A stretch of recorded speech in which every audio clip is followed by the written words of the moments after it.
Komunikasi interpersonal penting bagi kebahagiaan hidup manusia. Bentuk komunikasi interpersonal dapat juga terjadi dalam sebuah keluarga yang melibatkan komunikasi antara orang tua dan anak. Orang tua adalah lingkungan paling kuat untuk berperan penting dalam perkembangan dan pendidikan anak. Dalam hal ini, orang yang paling utama bertanggung jawab adalah orang tua. Kita ciptakan keluarga itu sebagai pengalaman yang terindah. Artinya bahwa semua kegiatan di dalam keluarga itu adalah ya seperti refreshing, atau kita ciptakan diri saya sendiri itu sebagai bapak, sebagai ibu, dan merangkul anak-anak itu untuk terasa bahwa bapak itu adalah kawan dalam bermain, dalam berkomunikasi, yang akhirnya anak itu merasa merasa kangen dengan omongan-omongan bapak, dengan canda-candaan bapak, dan pada akhirnya ya itulah, sosok seorang bapak itu bisa dikangenin sama anak-anak. Itu yang saya ciptakan. Ya, kita ceritakan bahwa pengalaman-pengalaman saya dulu waktu ketika remaja menginjak dewasa. Saya ceritakan, entah itu pahit, entah itu ada keasikan, ada kekurang tidak senangan dalam menjalani kehidupan itu, ya kita ciptakan. Saya kumpulin anak-anak yang ngobrol dengan ringan, dengan senda gurau, dengan obrolan itu. Nanti anak akan menyerap bahwa pengalaman orang tua itu sebegitu pahitnya, sebegitu ininya, itunya. Jadi semuanya harus kita ceritakan. Pengalaman hidup itu harus ceritakan. Jangan ada yang ditutup-tutupi, karena itu sebagai pelajaran bagi anak. Walaupun dengan sedikit candaan, sedikit pengalaman ya yang asik, yang kurang asik, ya kita ungkapkan di situ sebagai bahan pelajaran untuk anak nanti. Itu aja. Untuk menciptakan keharmonisan ya di hadapan anak-anak itu, kita dengan ibunya, dengan kakaknya, artinya seperti Uwa, seperti Mamang, kita ngobrolnya dengan yang ringan-ringan aja sambil santai.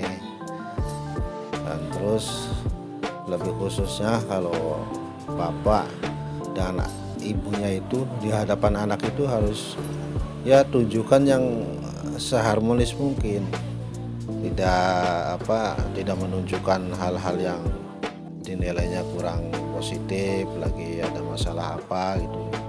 Kita tunjukkan yang positifnya, yang lagi harmonisnya. Terus kalau ada masalah seberat apapun, kalau di hadapan anak itu kita seakan-akan itu tidak ada masalah. Entah itu ringan, entah itu berat, masalah itu harus kita hilangkan. Jadi harus bisa menempatkan bahwa kita ini di hadapan anak, harus kelihatan seharmonis mungkin. Dengan itu anak menilai bahwa orang tuanya itu keadaannya baik-baik saja, hubungannya harmonis, tidak ada masalah. Itu yang akan tercipta nanti mental anak itu, menciptakan percaya diri. Karena dari keluarga itu aman-aman aja, tidak terganggu pikirannya, entah itu di sekolahan, entah di pesantren, itu tidak ada beban yang membebani pikiran anak, itu nggak ada. Itu yang harus kita bisa ciptakan. Kita awali aja bahwa mendidik anak itu pertama ya dari SD misalnya. Ya kita arahkan dengan pendidikan sedini mungkin, terutama pendidikan agama, supaya anak itu mengenal adab, mengenal akhlak terhadap orang tuanya, akhlak terhadap sang penciptanya, Allah Subhanahu wa taala.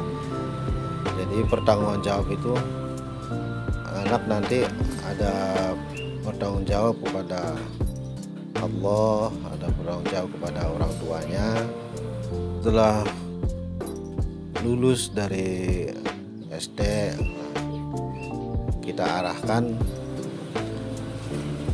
ya boleh di situ kita orang tua mendidiknya sebagai rada diktator sedikit demi masa depan anak itu tidak terbawa arus. Pada zaman sekarang itu ya banyak hal-hal yang negatifnya lah kalau tidak dididik dengan pendidikan agama. Kalau sudah SMP, SMA, SMP kan udah mulai menginjak remaja nih. Di situ tantangan orang tua yang sangat berat. Sangat berat dalam arti apa? Karena tidak keseharian dengan orang tua, dia jauh dari orang tua. Di situ pentingnya pendidikan agama sedini mungkin. Setelah remaja menginjak dewasa, nah di situ lebih berat lagi, karena dari pengalaman kehidupannya itu banyak yang mempengaruhi ke sana ke sini. Yang penting anak itu sudah mempunyai filter untuk menyaring mana yang positif, mana yang negatif.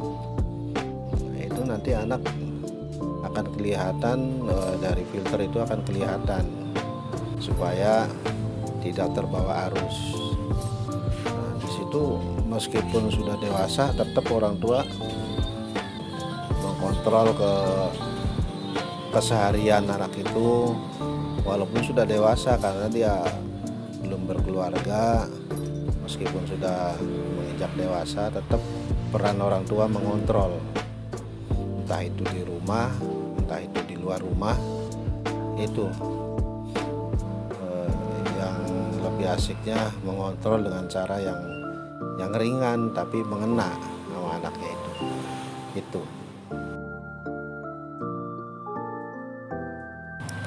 Interpersonal saya dengan keluarga bisa dibilang sangat dekat sekali, apalagi dengan kedua orang tua saya, karena kedua orang tua saya itu sangat meluangkan waktunya untuk kedua anaknya. Bisa dibilang dari sejak kecil hingga sekarang.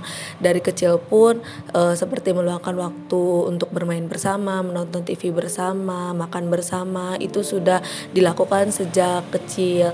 Jadi ketika kita sedang berjauhan pun, atau anak-anaknya memang sudah tidak tinggal bersama karena sudah besar-besar ya, bisa dibilang karena sudah berkeluarga, tapi kita selalu memberikan kabar, saling berkabar juga. Jadi ketika jauh, rasa rindu itu sudah sangat melekat gitu untuk saya sebagai anak. Jadi pengennya ketemu meskipun jauh. Jadi untuk itu pun orang tua selalu meluangkan waktunya untuk bisa bertemu dengan anak-anaknya. Untuk kepercayaan, kedua orang tua saya memberikan kepercayaan dan dukungan yang sangat luar biasa untuk anak-anaknya. Ketika memiliki permasalahan, kita selalu meluangkan waktu untuk meminta solusi kepada kedua orang tua. Dan orang tua saya itu tidak pernah menjudge anaknya atau tidak pernah melarang selagi itu kegiatan yang baik atau pilihan yang baik.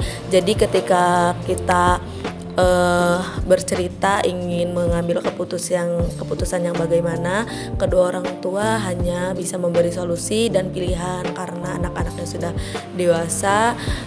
Ketika itu selagi itu masih baik, jadi orang tua selalu memberikan dukungan. Jadi membentuk saya dan adik saya menjadi orang yang percaya diri apapun yang kami ambil, karena di balik itu orang tua selalu mendukung apa yang saya lakukan, apa yang saya ambil selanjutnya, begitu.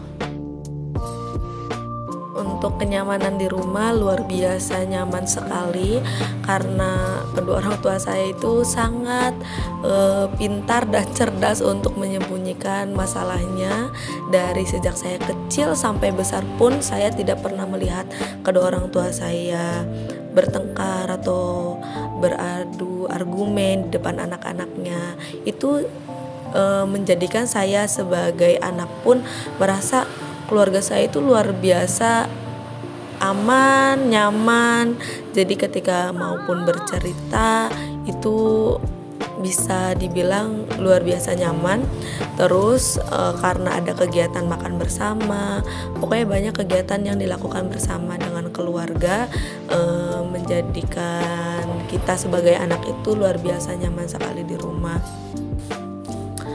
Terus saya sebagai anak perempuan pun dengan orang tua laki-laki dekat, tidak ada jarak, bahkan canggung dengan orang tua laki-laki, karena ayah saya itu bisa menciptakan suasana yang nyaman ketika bersama anak-anaknya. Apalagi dengan saya anak perempuannya pun beliau tidak pernah membedakan. Jadi antara saya dan adik saya itu tidak pernah dibedakan, diperlakukan sama. Jadi saya sebagai anak pun nyaman sekali di rumah, begitu. Orang tua saya sangat menjaga anak-anaknya supaya tidak terbawa pergaulan yang kurang baik. Jadi sudah ditanamkan nilai-nilai keagamaan sejak dini, dan juga ketika umur saya menginjak SMP dan adik saya juga dipesantrenkan. Jadi saking ingin menjaga anaknya supaya tidak terbawa oleh pergaulan yang kurang baik, seperti itu.